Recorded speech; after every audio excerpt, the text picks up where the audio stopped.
আপনার বাসায় যদি অন্য কোনো বিড়াল থাকে তাদের থেকে রেস্কিউ বিড়ালকে 7 থেকে 10 দিন আলাদা অবস্থায় রাখতে হবে, কারণ এই বিড়ালের সাথে নতুন কোনো রোগ জীবাণু আপনার বিড়ালের মধ্যে ছড়াতে পারে। শুরুতে বিড়ালকে কিছু খাবার পানি দিতে হবে।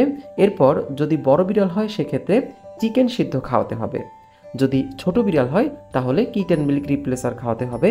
যদি গরুর দুধ খাওয়াতেই হয় সেক্ষেত্রে আপনি গরুর দুধের সাথে 3 ভাগ পরিমাণ পানি মিশিয়ে অর্থাৎ পাতলা করে বিড়ালের বাচ্চাকে খাওয়াতে হবে। যদিও বিড়ালের বাচ্চাকে বা বিড়ালকে গরুর দুধ খাওয়াতে হয় না, কিন্তু একান্তই যদি কিটেন মিল্ক রিপ্লেসার ব্যবস্থা না করতে পারেন সেক্ষেত্রে এটা করা যেতে পারে। আপনি যদি কোনোভাবেই এই প্রকৃত মালিককে খুঁজে না পান এবং আপনার নিজের কাছেই বিড়ালকে রাখতে হয়, সেক্ষেত্রে এই চ্যানেলের ভিডিওগুলো দেখলে আপনি কিভাবে বিড়াল পালন করতে হয় তা শিখে যেতে পারেন। আপনাকে অনুরোধ থাকবে সেই ভিডিওগুলো দেখে নেবেন। বিড়ালকে এই অবস্থায় আপনাকে ডিওয়ার্মিং করাতে হবে, বিড়ালকে ভ্যাকসিনেশন করাতে হবে এবং অবশ্যই বিড়ালকে একজন ডক্টরের কাছে নিয়ে বিড়ালের ফিজিক্যাল চেক আপ করাতে হবে।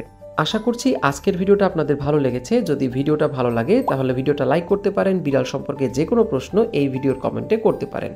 আজকের মতো এ পর্যন্তই। আপনি এবং আপনার বিড়াল দুজনেই সুস্থ থাকুন।